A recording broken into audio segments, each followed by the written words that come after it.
Hello, folks. We're about to start our Facebook. We had a couple difficulties just a minute ago, but we'll sit here and wait for some people to join us, and we'll get started. So just be patient for just a moment.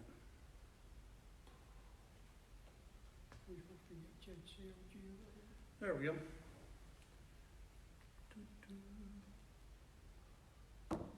There we go.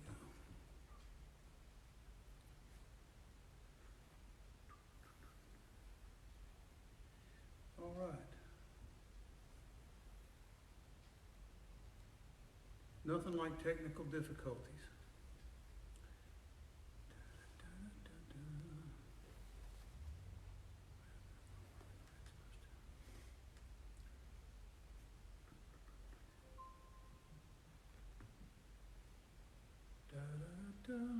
Just a moment, folks. Well, yep.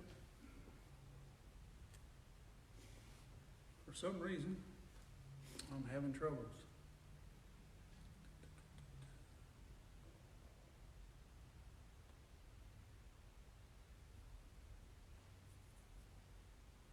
Can you see? There we go. All right, now we're ready to go. Glad you joined us tonight. Hello, Larry and Deb Pruitt, Jeff and Benita, Renee. Looks like Twyla's with us, and Justin and some other folks. We're going to use tonight as kind of an informational discussion, and also interactive, that you can ask some questions as well. We have, as most of the, well, all of the Heritage Hope folk know, we have Amy Tomlinson with us from the Lake Cumberland Area District Health Department, and she's going to be answering questions and giving some information about the precautions and things we can do about COVID-19. So if you have questions, you can just comment those, and I will we'll pass them to Amy, and she can answer those questions. I'm sure Amy's had a long day. Their life is kind of crazy right now at work, so we appreciate Amy joining us. I guess, Amy, a question that's been raised is, how is COVID-19 spread? Okay, so this particular virus is very much flu-like. It's droplet spread, so someone has to sneeze or cough and actually spread a droplet to someone else. So it could be on a doorknob or on a surface, or actually, get you wet. I could sneeze all over you, David, and it would pass it to you. Or you could just touch a surface that was totally dry. So you don't even necessarily know that you've come in contact with the virus. Okay. So just getting it on your hands won't do it. You have to go in an outlet of your body. Right. You get it on your hands or on some part of your body, and then, like most people, we touch our face a lot. And that's a very difficult habit to break. So you're all the time rubbing your eyes or playing with your hair or putting your fingers in your mouth or anything, and that's how it gets into your body. Okay. Who's most at risk by the virus? Definitely the older population, and older for this virus seems to be 60 is the cutoff. That anyone over 60 is considerably more at risk. That doesn't mean that younger people can't get sick. It's just they usually have a less severe strain of the infection, and children remarkably seem to be able to bounce right back from it if they get it. It's a very mild illness in children, and they seem to come right back. It's the older population that's really being hit the hardest. What about people that may be sick or have something wrong with them? Is that harder on them? Yes, definitely. Any kind of immunocompromised system or underlying condition, diabetes is a big risk factor for this one. Any kind of lung disease or COPD or any kind of pulmonary issue. This often leads to pneumonia, which is the big problem with it. That's what ends up putting people in ICU, and the shortness of breath and a lot of the things that they're seeing. So it's leading into a very bad pneumonia. Is our particular area, or the area that you're part of, are we overwhelmed yet in the medical, or how are we situated as far as you know? As far as I know, and I'm in touch daily with all the hospitals and long-term cares and places like that, everyone is holding their own. And that's the real reason why Governor Beshear and across the nation are putting into these into practice. These restrictions and things that are going on is to slow down the spread. It's not necessarily for containment. You know, there's nothing you can do to stop this at this point. It's here. The real strategy that they're trying to do is mitigation, so to lessen the effect of it.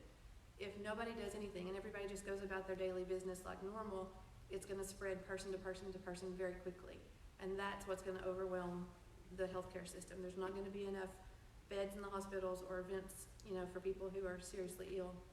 So we're just trying to spread, they call it flatten the curve. If you've heard Governor Beshear talk about it, it's called flattening the curve. It's to spread out the length of time for the impact to occur. Kind of like the same thing a seatbelt does in a car crash. Yeah, you know, Okay. so it just slows down your body's stop in a crash. That's Yeah. what this is doing.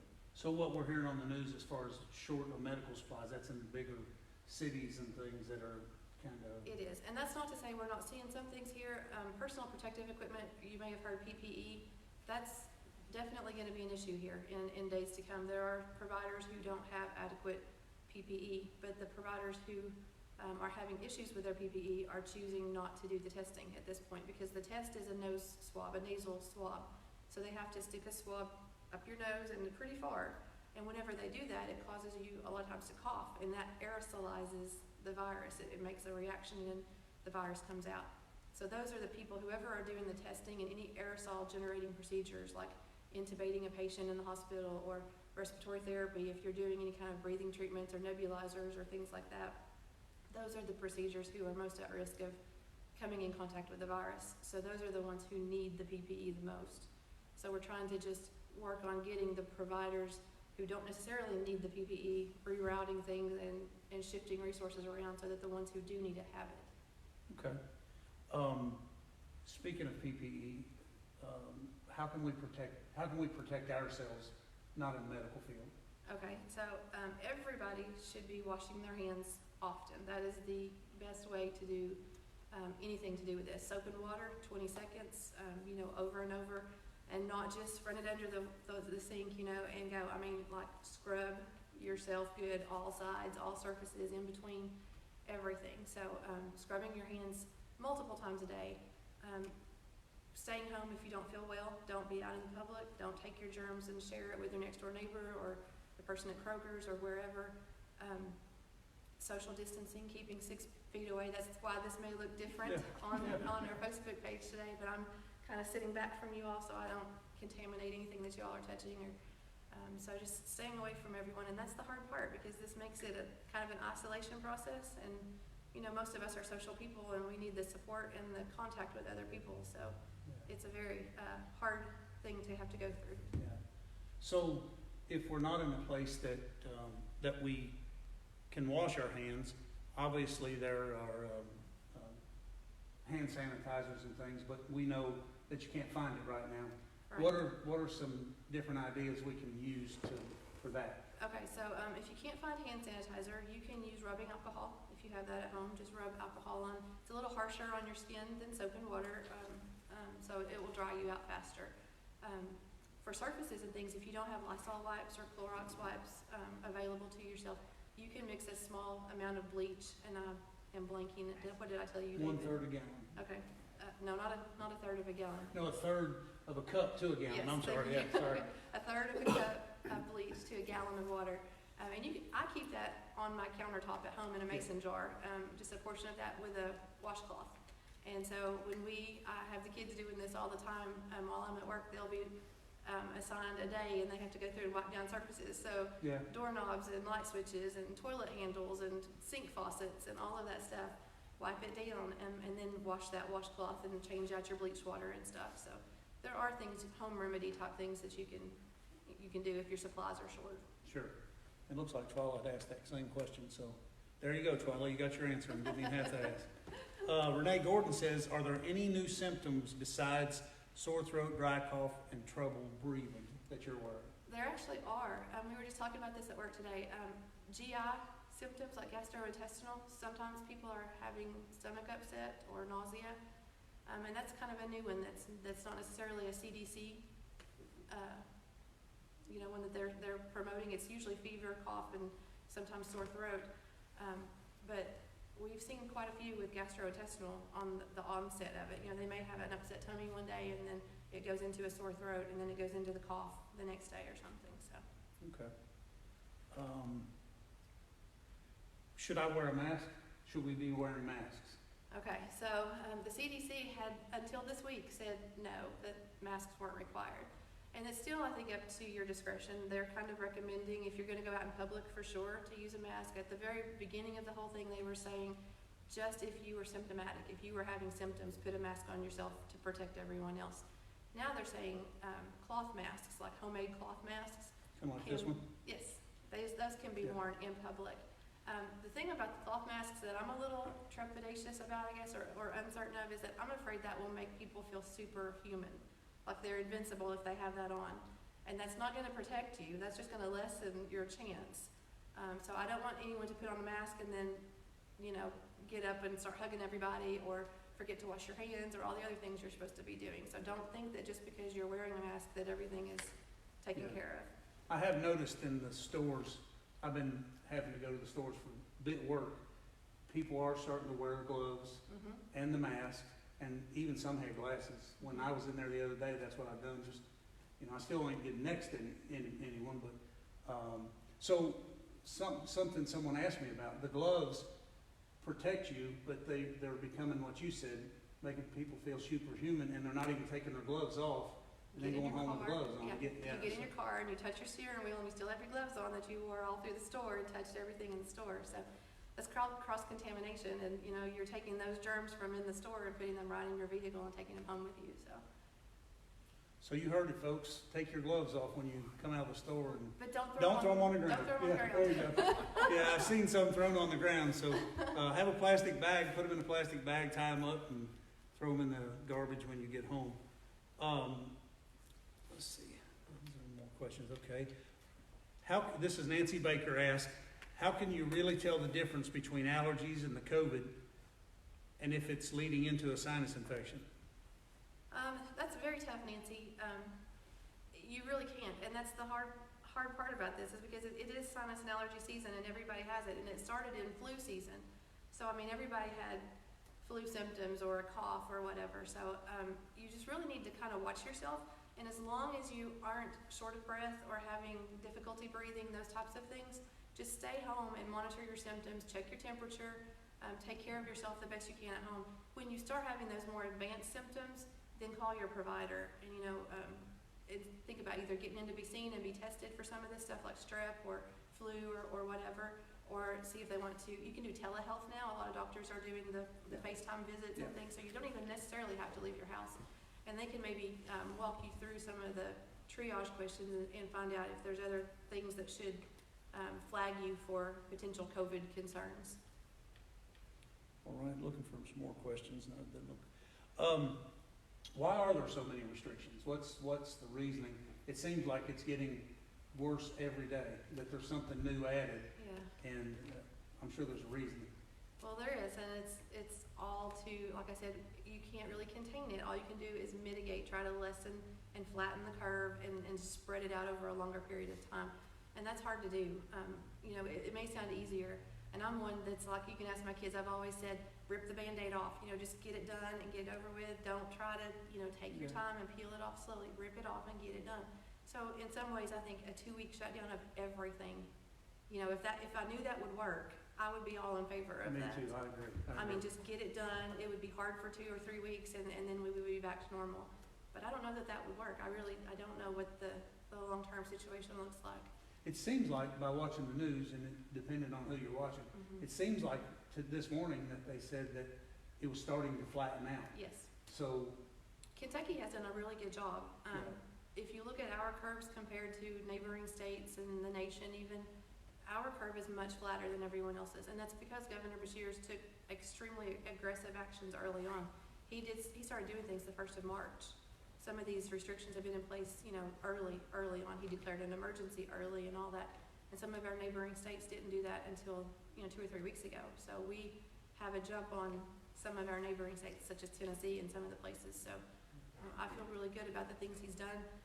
You know, politics aside and all of it, certain things in a situation like this just have to be done. right. And I agree. It's not popular necessarily, and it's not gonna be easy, but it just has to be. Yeah. I learned firsthand today that about some other states.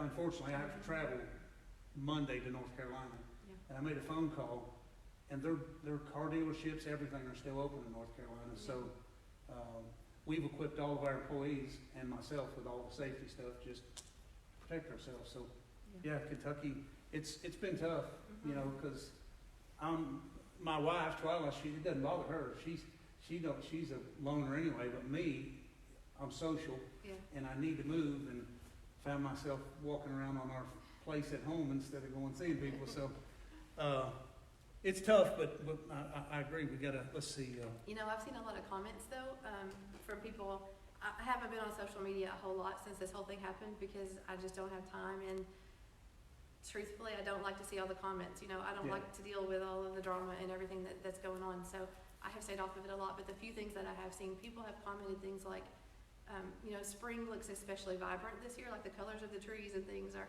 And I wondered, and I've asked this at work, we've talked about it, and I said, do you think it's truly that it's that much more vibrant and things, or do you think people have slowed down and paid attention? You I know, think that the latter I think is so true. too. Yeah. I think so. I think this isn't necessarily a bad thing, and I think God can use this situation to draw us all closer to Him and to use this time for reflection and growth and opportunity to minister to others. There's Yeah. so much here. There's so much opportunity. And the truth is, I agree with slowing down because Yeah. I've noticed the red buds and now the dogwoods, and I've seen the dogwoods, but the red buds usually pass me by. Yeah. And the cypress trees before that, so I noticed them all. So I think you're right. I think we just slowed down. Maybe God's trying to get our attention. And I think our attention's got right now by what's going on.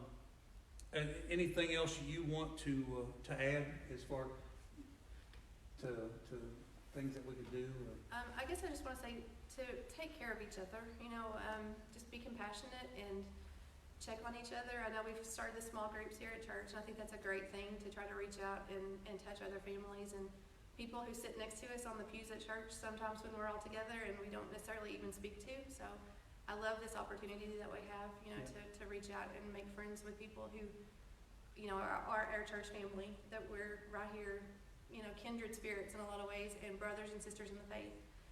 So just take care of each other and check in with your neighbors and your family and your moms and your dads and your grandparents and just love on everybody. And I think I've heard some of our employees at work say that's what they've done. They've called people that they haven't talked to in a long time just to see how they're doing. Yeah. It's creating a camaraderie that we once had. So if that's all you got, you can stay with us. You don't have to stay with us. I want to ask you a couple. Okay, I'm sorry. This is Brother Dunbar, folks. Sorry. He's the pastor. No, I'll reflect back what you said about the spring. For the last 6 or 8 years, I've asked God to let me enjoy spring, and I've had something come up every time. And this year, yes, something's come up, but it's different. And I was driving down through the subdivision yesterday, and I thought, man, the trees got green all at once. Yeah. And the red buds are my favorite tree of the spring, and seeing everything happen. Yeah, maybe we're stopping to enjoy it, but I think most people know, our people watching know that you're part of this church. Amy and Nick have handled our children's church for over 20 years. I have been your pastor for 23 plus years now. You were in college, I guess, or just getting out of high school when I became your pastor. And I know you personally. You're here professionally now. Yeah. We were able to get you because you're part of this church. I know you're busy. You probably won't spend time with your family. But I think the hardest thing knowing you, and maybe you just elaborate on this, you have to deal with statistics. Nameless statistics. I know you're a people person. I know you know every kid's name that passed through your children's church over 20 years. And just real personal, we talked today, this thing has weighed you down. It's not just a job. You're doing a ministry right now out there. And I call you frontliners. When I message you, I tag you and I say, I put a hashtag that says frontliner. But just maybe if people see you all as maybe just somebody that are pushing a pencil, could you just share your heart right now about what it does to you when you look at that stat? And I know that me and you personally talked about a friend of mine who's Right. on a ventilator right now, and it's common knowledge, so we're not revealing anything here, but we have talked, you know, and you've asked me how he is doing, but he's just a statistic on your desk. So, you know, when I see a statistic at church, I probably know that person. Yeah. I know that one or two or three, but tell us how it is. Then. Okay, well, if you don't know what I do professionally, I guess, I am the Public Health Preparedness Manager for Lake Cumberland District Health Department. So we serve 10 counties. So our population for the 10 counties is a little over 200,000 people. So I'm very numbers driven. We look at the number of counties and the number of people in those counties and the number of patients who come in our clinics and all that kind of stuff. As the preparedness manager, my job is to think of all the bad things that could possibly happen, from tornadoes to pandemics, you know, from everything in between, and try to plan for those types of events and how the health department is going to respond for our community and for our own staff and all of that. So I've had to learn over the years to just compartmentalize some of that stuff, because if you all remember, like 2014, we dealt with Ebola. That was the big threat of Ebola. And at that point in time, we were developing plans and things for if it came here, what would we do? And you know, that was a horrible disease that nobody could ever have imagined. And I was planning and thinking about things that I never in my entire life thought I would ever be. They say they can't hear you, Amy. Oh, sorry. I don't know how much I got going. Health department is 10 counties, so anywhere from Adair County and Taylor County all the way over to Pulaski and McCreary. So we've got quite a large area of people. And like I said, we have 200,000 plus people in those counties, and it's a lot of services and patients and contacts in there. But my job specifically in those 10 counties is to plan for all the bad things, from you know, like I said, tornadoes to a pandemic and everything in between, how we protect our communities. And so in order to do that, I have to kind of compartmentalize and kind of turn it off, you know, turn off the emotion part of it. And that's something I've had to learn to do, because I'm a very emotional person. I cry just standing up here talking to the church people. So I've had to learn to compartmentalize. And as such, I have to be super careful not to lose my humanity. I don't want it to be just a number on a piece of paper, you know? So I have really been praying with all of this situation that God would allow a ministry to occur. You know, whatever that is and however he can use me, in whatever capacity it is, just let there be ministry that flows through to our communities and to the people who I do come in contact with. Whether it's taking a loaf of bread to someone in our church, or, you know, coming over and checking on Brother Dunbar and writing sidewalk chalk out there by your truck.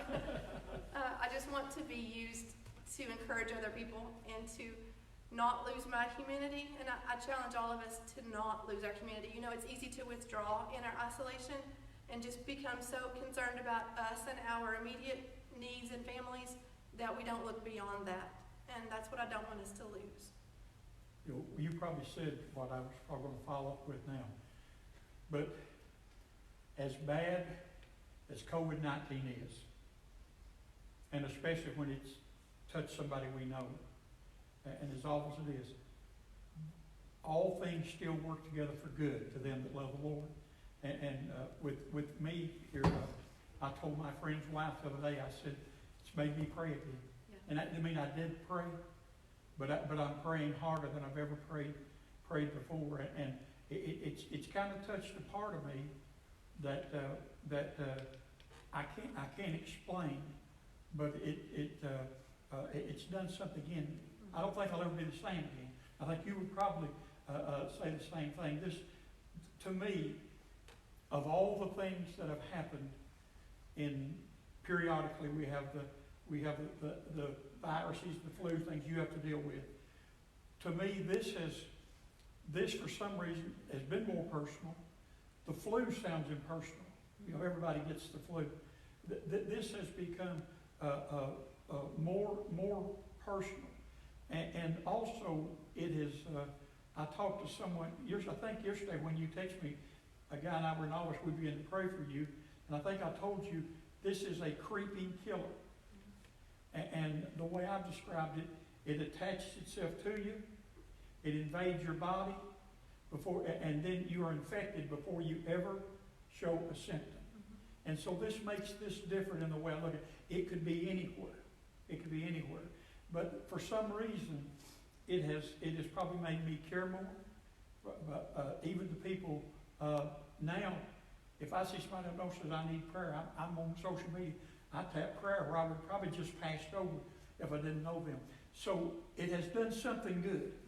Now, if we can harvest the good, and every harvest has, you hear me preach this on it, every harvest has seed in it. And we can allow that flow into, we can all be better than we ever were when we come through this thing. Yes, I totally agree. And you know, I try not to ask for prayer a whole lot, but in some of this, I have just had to reach out to my sisters and my pastor and different people and say, I can't take this much more. You know, I really do need prayer. And it's not just me, it's every provider, it's every healthcare worker, it's every, what you call a frontliner, you know, it's all the people, all the essential workers that are having to go on, whether it's a grocery store clerk or a gas station attendant or a healthcare, like I said, we all have such stress on us to maintain our composure, I guess, and to keep performing our duties so that everybody else can have the benefit of that it's just a lot, you know, and like I said, I am a people person, and so I have to sometimes put that away and just look at the numbers, and even with that, you know, the numbers keep going up, the case counts keep going up, and the ages, you know, I see the ages of the people, and I think that could be my grandparents, or that could be my mom and dad, or it's tough, you know, and sometimes I just hit my breaking point. So, you know, I would ask the church to just cover all of those essential workers that are still going. I've done something today. I love music, and I was sitting in the office there, and I was just thinking about tonight, and I was thinking about just my biggest problem is I can't fix these things, and I want to fix them. If you can't fix something, you've got to carry it with you.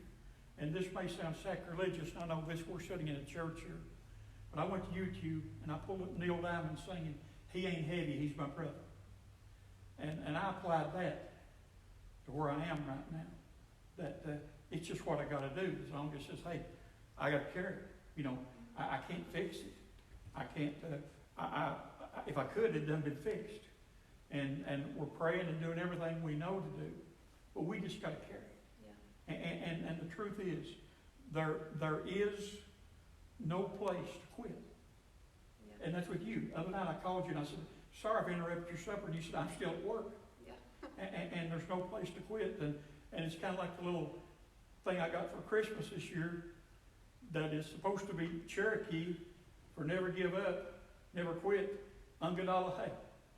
It sits on my desk in there, and I don't know for sure if that's exactly right, but that's in my spirit. Because we've come to a place that, to me, we're fighting the devil. Yeah. My doctor described COVID-19, she said it is a beast, is how she described it. So that's what we're fighting right now, is a beast. And it don't care. Don't care whether you're black or white, doesn't care whether you're Republican or Democrat, doesn't care anything about you. It's going to kill you if it can. But you know, I see the comments and things sometimes, and the people that use the phrase faith over fear, and that's where I want people to be. I don't want people to be living in fear and, you know, cowering in their houses and afraid to do anything. I want their faith to grow. I want everyone's faith to grow through this, because God is able to do abundantly, exceedingly above all we ask or imagine. And I fully believe that, you know, everything is in the palm of His hand. No matter how this turns out and how many cases there end up being and all that, God knows the end from the beginning. And so I have to trust His wisdom and knowledge in all of that, and all of us do. And I just want to encourage everybody to keep the faith, you know, like Brother Dalton used to say. Yeah. Well, you know, what is a better way to build up your faith? Jude said building up on your most holy faith, praying in the Holy Ghost, and hating even the garment spotted by the flesh. What is a better way to build your faith than to trust? Because it doesn't take faith to know. That's true. But to trust, and that's what we're having to do right now. Absolutely. We're having to trust our governments, which are set in order by God to bring order to society. But we're going to really have to learn how to trust God again. Yes. And that's the thing. And when we can't fix it, when we can't do anything about it, we'll learn how to trust then. So Yeah, what better way to build our faith than letting God, than trusting God? I agree. I agree. See if we got any more questions here. No, I think that's all of them. So we will, we thank Amy for coming. Amy's, this has been very informative for me, and I'm sure you as well. You know, you hear everything from your neighbor, what to do and what's not supposed to happen, and but when you get one of the professionals, the frontliners, Right. to be able to tell you this is what needs to happen, it's refreshing and it's calming to actually know what you're supposed to do. Like Amy said, it's faith over fear, but there's got to be some. I told a guy today, there's got to be some common sense and some wisdom mixed in there. To me, fooling with COVID-19 is no different than handling a snake. You're tempting God, so you need to take care of yourself. And it doesn't mean you've lost your faith because you're Right. watching the service on Facebook and you're not here. So it's encouraging to know. It's encouraging to know for sure with those answers you give us. We appreciate it, Amy. You know what's hard right now, David? Every time I've seen this girl for the last 24 years, I've hugged her almost. Yeah. It just, she's like one of my kids, and I've hugged her. And that's been the hardest thing in this season. I'm a touchy, feely person. It's been the hardest thing not to hug. But a lot of things are going to change after this. It's going to change a lot, and I don't know how much it'll change, but that's one of the hardest things right now. And just to know that we can't have the fellowship we once had. It's hard. So this thing's really changed us. Yeah. All right. We thank Amy for. You're very welcome. Thank you, coming. Amy. You're welcome. She works part-time for the health department. She's a full-time children's church director, along with her husband Nick here at the church. Love you, hon. Thank you. That was quite refreshing, folks. Let's see here. We're gonna move to some other things. Let's see here. My feed here on my iPad's got me confused. I looked down and Amy's just now walking away, so I'm trying to get myself together here. So we'll go move on to the next thing that we're gonna talk about. Amy had mentioned them, which it's really refreshing, is the small groups. Brother Dunbar put that idea together for us to communicate and check with one another. But what we're finding is there may be some phone numbers that got imposed. So if you're calling someone and the phone number is incorrect, just let us know, and we'll get that number straightened out, so we can all stay connected. Again, as I say each time we're on here, if you have a prayer request, you can make it in the comments, or you can call the church, and we will help you pray about whatever it is that you are in need of. We'll move on to our giving, how we can give, the online giving. I think I said Sunday, maybe every time, or Wednesday, every time I get up in front of the camera, I've talked about giving and talked about money. But as Brother Dunbar always says, it takes money to move ministry. And we want to make sure that you have the opportunity to give to the things that you want to give to. Some ways that you can give, most of you have heard this already several times, but you can go to heritagehopecog.org, and you can go to the giving tab, and it's got a list of items that you might want to give to. If there's something that you want to give to that's not on one of the tabs, you can let us know, and we'll make sure it goes to the place that you want it to go to. Also, we have a kiosk out here in the foyer, and it works a whole lot like online. It's got the tabs that you can click on and put the money wherever you choose for it to go. And there is Old Faithful, the Postal Service, P.O. Box 731, Somerset, Kentucky 42502. And also out here in the foyer, there's a drop box if you want to drop in a check or cash. There's some things that we're trying to support. Brother Dunbar, would you mind to explain some of the special projects we're doing? Well, first, I would like to thank the people of Heritage Hope for continuing to do support the church, just like we're gathering together here. I thank you for doing that, and because you're doing that, we're able to do some things. We met in a conference call when we followed the directives or the recommendation of the government to close the church down and to go to live stream services. And from that call with my pastor's council, the consensus was that we was going to try to go on like we was going on, just like nothing had changed. I know everything's changed, but we made a decision to go on, and we were positioned pretty good to do that. The first thing we done, we made a decision to sow a seed in another church, and we're going to give a seed to a church that's maybe struggling right now, and to help them, and we're going to do that. And then we were in a project of trying to raise money for the Home for Children. Our Home for Children, the Smoky Mountain Home for Children is its official name, in Sevierville, Tennessee. It was called the Church of God Orphanage for many years, located just as you make the turn from Sevierville to Pigeon Forge. Off to the left, you see this beautiful campus, and our Home for Children is there. We're going to raise an offering for them. I had $1,000 that had been given as match money, and we were going to raise some more money with that to give them for their 100th birthday, which will be December of this year. The Church of God Orphanage, we don't know this by history, but it was birthed in the time of the Spanish flu epidemic. In a General Assembly in 1919, there was just a move of the Spirit on the floor, and people brought money, according to like a mighty army in the history of our church. People brought an offering and laid it down at the General Assembly, and in a year we had a Home for Children in Cleveland, Tennessee. Later moved it to Sevierville, Tennessee, and we wanted to support that. And over the years, orphanage things have kind of evolved from an orphanage where you don't have as many fatherless and motherless kids, but you have a lot of kids in need. And so right now our orphanage is serving about 80 kids. I think when Keeping It Moving took bicycles down there a couple of years, I think it's 80 something bicycles we gave away to them. I think it's up in the 90s now. But within this, they not only serve the needy kids, they help to place kids in foster homes. They also have a program on their campus where someone 18 to 21 years old, maybe someone that's got a child, and maybe be a single parent, can come on the grounds and work as a house parent. But also they will help them get their education. They'll be able to establish a career for themselves.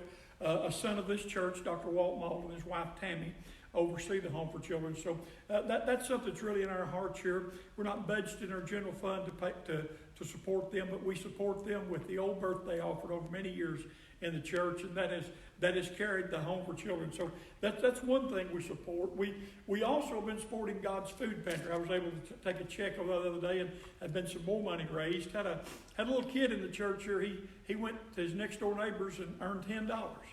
So Aaron Connor decides he's going to give his $10 to the God's Food Pantry and challenge the church to give $10 to the food pantry. And he made if you want to look at the video, go to Annie Nelson Connor on Facebook. You'll see this good-looking young man making this appeal, and he brought his gift over here, and several people have matched his gift and more, so we'll have another offering pretty soon. We'll be taking to them at the food pantry to help them out because they are stressed at this time. Now, they need cash offerings. They don't necessarily need contributions of dry goods. They can take that, but they need cash offerings so they can buy perishable things that they can give to the people. And the food pantry is doing a good service in this community. Also, the evangelist, an office that is held in the Bible with the prophet and the apostle and the teacher and the pastor. The evangelist income has simply dried up. They live on the support of churches having revivals and the support of the offering. So we have a tab on our giving links where that you can make an offering to an evangelist, or if you would just like to make that offering to them personally, you contact me here at the church, 606-679-3324 or 606-875-9616 is my cell. Text me, call me, I'll get their address for you, and you can mail that to them personally. But we need to support the evangelists that have been on the field working hard. And also, don't forget there's a world out there. that's dying and needs Jesus Christ. We want to support world missions at this time. So we're reaching out in these ministries to try to do the things that we would do if we were in a normal time. We're not in a normal time, but I think every little victory you can win carries us toward the goal of getting through this. So support those things in the church as Brother David's give you the giving opportunities. Support them, and I believe that God will just multiply His blessing to us if we do that. I want to tell you this: God's not in a crisis right now. We may be, but God's not. God still owns the cattle on 1,000 hills, and He can still take care of His people. So, as we said a while ago, talking to Amy, it's a good time to learn how to trust God. So we're not panicking. We're not closing up shop. We're not shutting down. We're not shutting down anything. We're going to go as long as we can go. And I come from a dad that taught us you had to weed your own row, and this is our row, and we're going to weed it, and we're going to get through it, and God's going to help us. Yeah, that's right. Speaking of reaching out, Brother Dunbar, I want to let the people know how they can connect outside of the small groups, or if you're not part of Heritage Hope. Obviously, we're on Facebook every Friday night at 6:30. At 7 o'clock on Wednesday night, we have family training hour. On Sunday morning, 10:30, we have Sunday school, followed by worship and Brother Dunbar bringing the Word of God. And on Sunday nights at 6 o'clock. Also, those services that are broadcast on the Facebook Live will be put onto our YouTube channel. It is Heritage Hope Church of God. I put those on usually on Monday morning. So they're available for those. If you know folks that, there's been a question, how folks that don't have Facebook, how can they watch? YouTube is one of those opportunities. The other one is, this is something we're working on that's pretty close. We're going to put in an FM transmitter, and you're going to be able to pull up in the church parking lot in your car and listen from outside. We'll give you the channel that you'll be listening to, but there's a couple things that are very important that you need to know if you decide to do that when we get it set up. And we will let you know when that's ready. You cannot get out of your vehicle. For any reason, you cannot get out of your vehicle. You cannot come in the building for any reason. We're trying to stay within the guidelines of our state, what our governor has asked us to do. And as Amy mentioned, what he's done so far has been a pretty good job because it's kept our curve, as they call it, flatter than anybody's. So we'll let you know when that is available. Also, a couple things that you need to be aware of. You cannot use the shelter on the church property or the playground because there's no way that you can social distance and do that if there's other people. So we will keep you posted on that and remind you of the guidelines that are set forth. So, Brother Dunbar, today's Friday. Yep. It's a special Friday. Mm-hmm. Today's Good Friday. It's Good Friday. I got a phone call from out of state today, and they asked me to explain to them exactly what Good Friday was because somebody was confusing them. Can you share with the people about Good Friday? Well, it intrigued me because all my life it's just been Good Friday. And I've got a personal opinion about it. If you look at everything that happened, it wasn't pretty Friday. That's right. The day began with Jesus Christ taking everything he'd been through the night before, and then he was took up Via Dolorosa. The Bible lays it out that he had carried the cross. We know the story of Simon the Cyrene coming and helping him carry his cross, and he went to a cross, and I time out the day, and at what we would call 9 o'clock, and I do mine on Eastern time. I think actually 3 o'clock in the afternoon there was 8 o'clock in the morning here, but at 9 o'clock they hung him on the cross. He hung there for 6 hours. He already had been tortured and tormented more than most human beings could stand.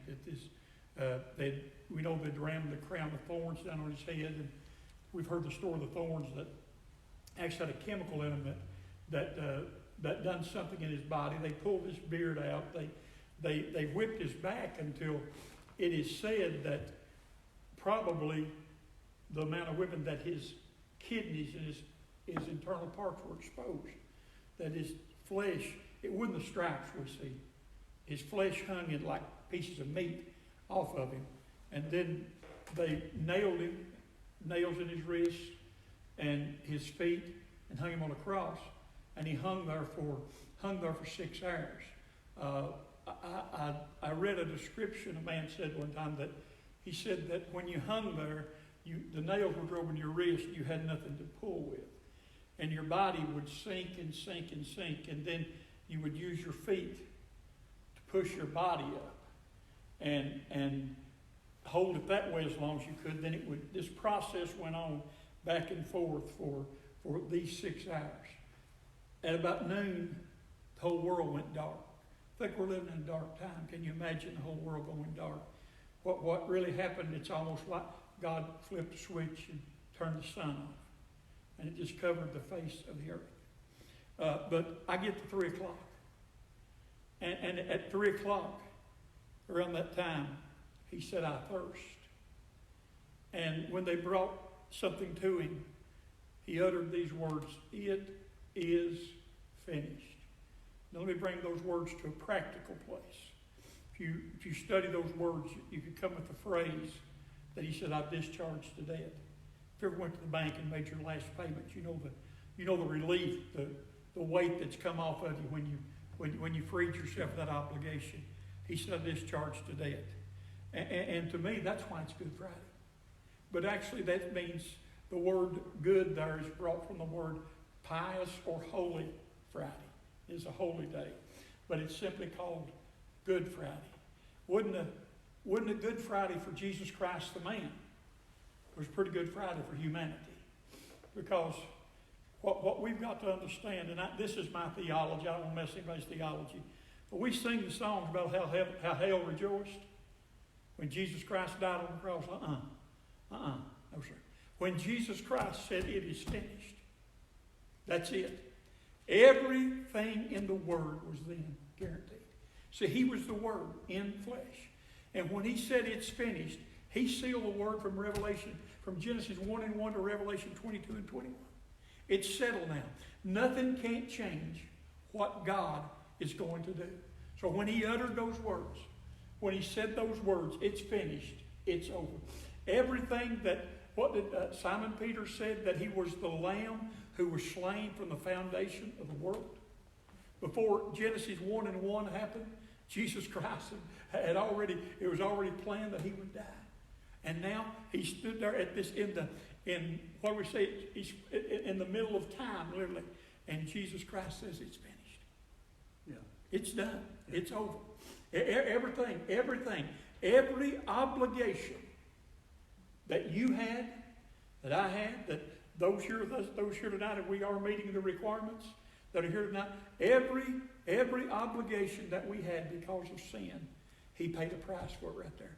And all we've got to do is ask him to forgive our sin and to be our Savior.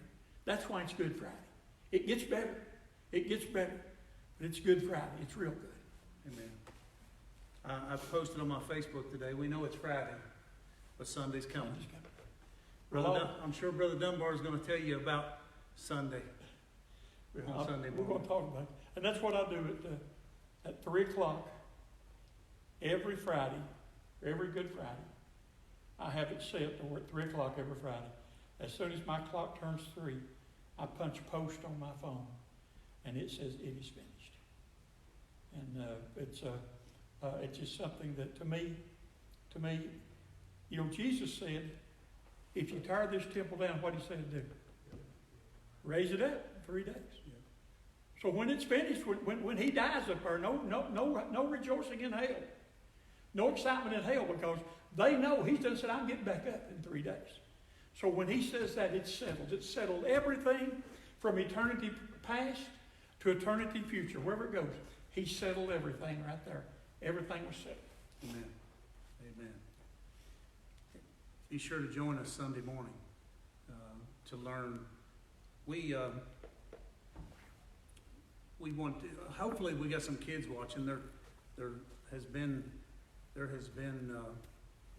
Hey, what is that? Hey, come back here. Who is that? Uh-oh, come right up here. Grab you a seat. Well, that's the Easter Bunny. How you doing, Easter Bunny? Hippity hoppity. Well, kids, we're not going to be able to be together tomorrow, but I think the Easter Bunny showed up maybe to practice for tomorrow, and it looks like there's not going to be anybody here, but at your house, he's got a long night ahead of him. You know, they say Santa Claus has a long night on Christmas Eve, but he's got in shape for this, or he better be in shape, because in the morning or Sunday morning, however, you know, how his schedule goes and how your parents arrange with him or grandparents, there's probably going to be some things at your house, and hopefully hopefully you enjoy them. Have you been getting in shape, Easter Bunny? Oh yeah, look there. Look there, kids. Let's show me. There you go. Yeah, he's definitely in shape. There is no doubt about the Easter Bunny being in shape. Are you traveling by car or by foot? By foot, that's how you're doing it? Wow. Can you imagine that, kids, and a bunny hopping all over the place? Yeah, that's going to be interesting. I hope you have some good shoes. You got good shoes? There you go. Yeah. What happened to your ear? Oh, you just got her laid down there for, uh-oh. Well, the wind, you know how bad the wind been, kids. He might have got caught up in the wind and kind of took him over. Brother Dunbar? Well, our audience, I think Andrew and Rachel have a question here. I'm going to speak it for them. They thought the bunny rabbit was purple and gold. That is right. He's not purple and gold after all. Just in Somerset. He must not be from Somerset, right? Yeah, so. It's a Yankee rabbit. Somebody said this is a Yankee rabbit. So, Easter Bunny, I'm sure you're excited. And I'm glad you showed up, because the kids that are at home and they're not getting to see their friends, and maybe they're getting wore out having to do all those chores, and it was pretty refreshing. It was for me. If it wasn't social distancing, I'd give you a hug. So I'm going to hold off. Are you going to go by Justin Tilley's house? Are you? I'm sure he wants some eggs. Justin likes eggs. Yeah.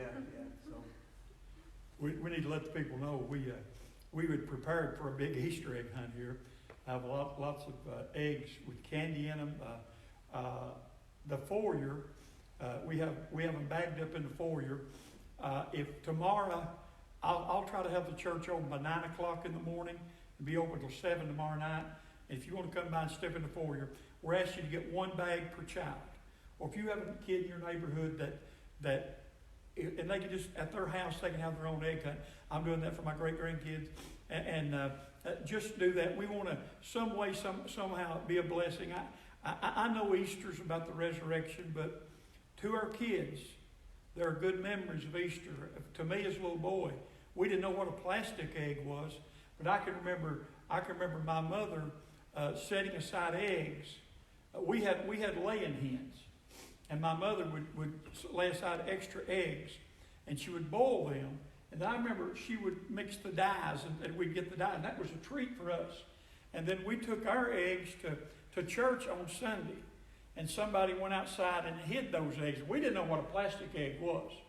And it was a hard-boiled egg, and it was hid somewhere. And somebody would bring a goose egg and paint the goose egg, and the goose egg would be the prize egg. So, people say, well, that shouldn't be associated with Easter. Hey, it's a good memory I have growing up. It's a good thing, a good thing of having fun and enjoying that. Before I was big enough to understand about the crucifixion, I got joy out of hunting an egg in a field somewhere or in a yard somewhere. So we can't do that this year. Our kids, one of the greatest joys we have is on Easter Saturday. This front yard out here, 3 acres out here, is full of kids running around finding eggs and things, and parents coming by and getting a hot dog or something. We just have a good time together. And it creates a good memory. So we can't do that this year, but we would like for you to enjoy some part of it, and you can have that at home And this Easter bunny right here, I think that he would probably bring your eggs to you if you called him on the phone. I know that Justin Tilley knows him really well, so if you were to call Justin, he could probably get you hooked up with these two. I believe he could do that. I would say. I got a question. What's the difference in a sitting hen, a laying hen, and just a hen? Well, let's see now. I know you lean on my wisdom real heavy Yeah. in times like this. A sitting hen is It's the one that sits. right, yeah, kind of like you, just kind of sits and gets big. You Yeah, know? yeah. But makes for good eating later on. And then you have the laying hen. Do they lay down? Is that what they do? The laying hen lays eggs.